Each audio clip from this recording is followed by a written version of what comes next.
How's it going, everybody? It's Warren and welcome back to my channel, The Cosmic Wonder, where we talk about all things Marvel and everything relating to the MCU. And today something rather interesting has come to surface. We have a leak for the Black Widow movie today, and not just a plot leak, but a leak for the entire film, including a mid and post-credit scene. Now, this is posted by somebody who has claimed to have worked on the film. Now, there's no way for us to tell if this is real or fake. There have been plenty of plot leaks and plenty of leaks about movies that end up being true. And this leak about the movie happens to be very detailed, and it lines up with some things that we've heard in the past before about the film. So, for the sake that this may very well be true, we're going to cover this plot leak today. So, if you are trying to avoid any and all possible spoilers for the Black Widow film, you should click away from this video now. And if you're still with me and you're new, be sure to subscribe to stay up to date on all things relating to the MCU, and so you can enter this week's giveaway for a chance to win a Hawkeye Funko Pop. All you have to do to enter is be subscribed to my channel, like this video, and leave a comment down below. So let's dive into this plot leak for the entire Black Widow film, including the two post-credit scenes. We'll skip over this person's personal opinion about the film, but he did compare it to John Wick, which means that it's gonna have pretty decent action in it. So it starts off by saying, the movie opens with Robert Downey Jr.'s voice over a time card, setting up that it's right at the end of Civil War. Tony tells Natasha that she needs to run because they're gonna come after her the hardest due to her past. She gets on a motorcycle and drives away from the Avengers facility, and we get the Marvel logo. The next scene is a flashback to young Nat. She's talking with young Yelena in a hallway. She's been asked to kill a diplomat and she's unsure if she can do it. She tries but can't bring herself to pull the trigger. She goes out into the hallway and cries. The woman leading the red room leads Yelena in, and through an opaque glass door, we see her shoot the man without a thought. Back in the present time, when the movie is set right after Civil War, Natasha goes to Budapest. She's looking for something to make her and Captain America and Sam be untraceable. There's a voiceover of Sam as she relays info to him. She knows that Yelena can find it because the Red Room used to use it for its widows. Natasha tracks Yelena down to her apartment. They fight, and then once they know that they're not going to kill each other, they have a beer. They talk about guilt. They bond. Yelena tells Nat that she can't give her the device because the Red Room still has it. Dreykov has started up a new program and started training new widows. Now, quick note here, Dreykov was mentioned in the very first Avengers film when Loki was talking to Black Widow. And it's very evident when Black Widow is talking about the red in her ledger that she either killed Dreykov's daughter or did something very, very bad to her. So this is the Dreykov that the leak is talking about.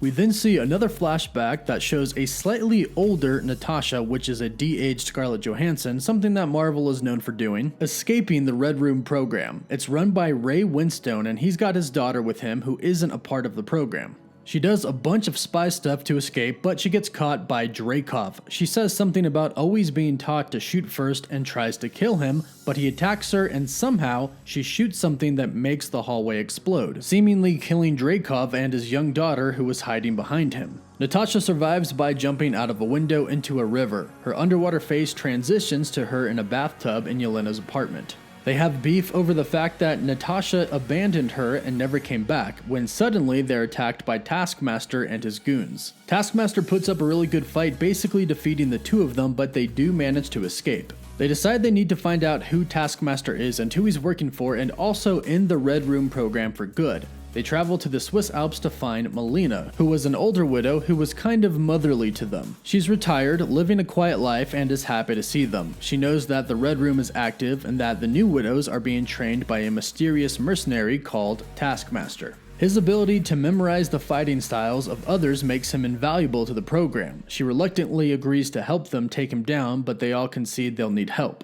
We see Taskmaster in a command center. He's watching footage of Nat fight from the movies we've seen, also watching footage of Yelena. Dreykov's voiceover and intercom gives orders to the widows to follow his orders and let him teach them. He takes on several widows at once and easily defeats them. Dreykov tells them to do better. Meanwhile, in Siberia, we get the most fun sequence of the movie. Natasha, Yelena, and Melina all do a full fun spy movie, Charlie's Angels style prison break to get Alexei, their father/big brother figure, out of a Russian state prison. They succeed in breaking him out. They have a little family reunion, and then we cut to scenes as Natasha as a young teenager again. They go to an old Red Room facility, but they don't find anything as it's empty.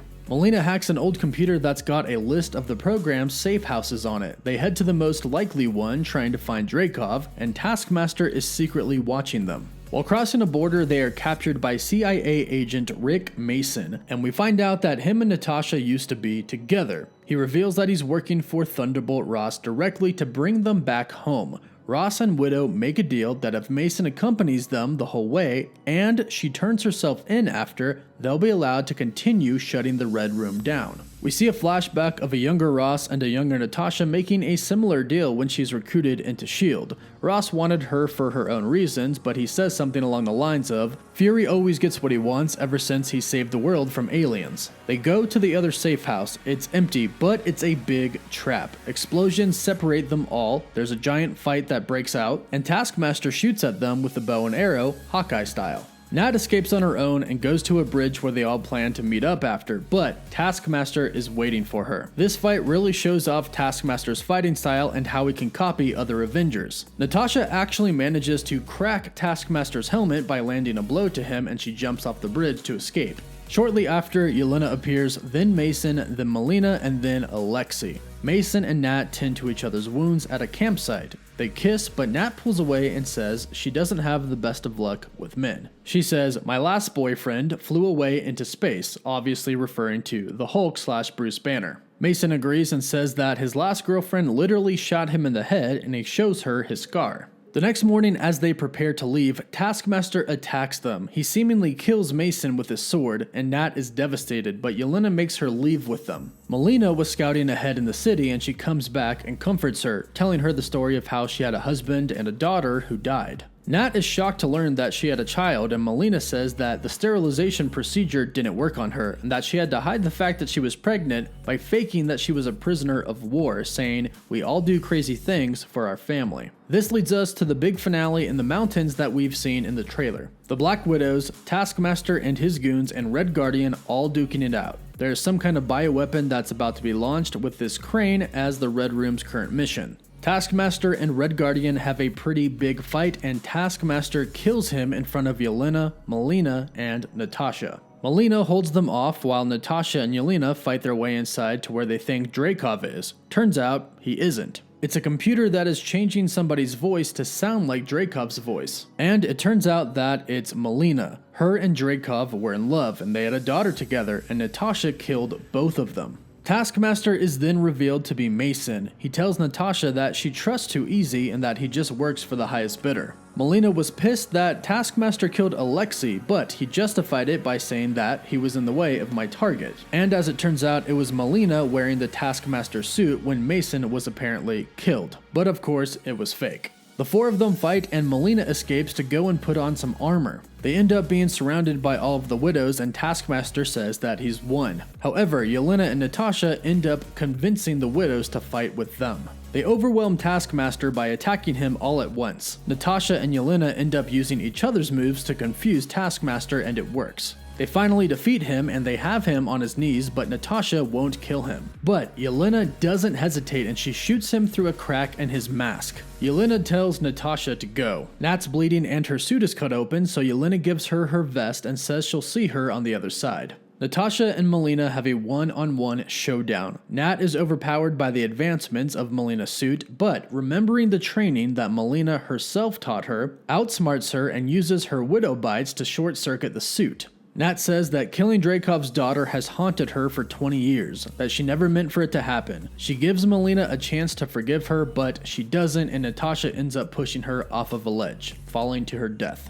After Natasha and Yelena meet up, they hug goodbye, and Natasha tries to give her vest back, but Yelena says that she doesn't want it now because Nat got her stink all over it. She then smiles and says, "It looks better on you anyways."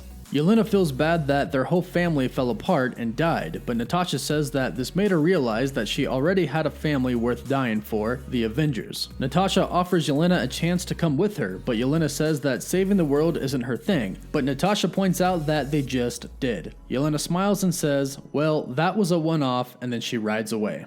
The last scene of the movie is Natasha realizing that Yelena stole the impossible tracking device gadget from her when they hugged goodbye, and it ends with Natasha smiling to herself. Then we have the first post-credit scene, which is one that we have heard before. It's of Yelena walking into a dark warehouse, a bunch of soldiers point guns at her, she casually puts her hands up and throws the device on the table. Sitting at the table is Thunderbolt Ross. Taskmaster is there, and Yelena gets pissed, saying that he killed her friend and that wasn't part of the plan.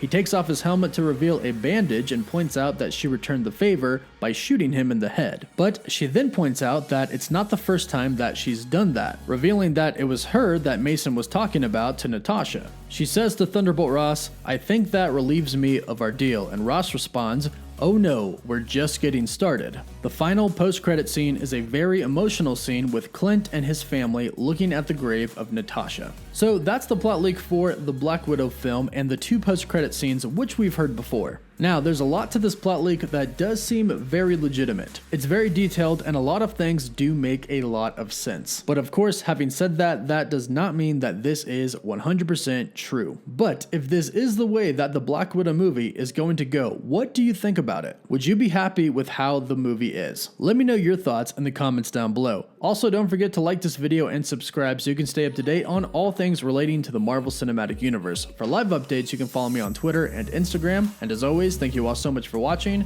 Woof woof.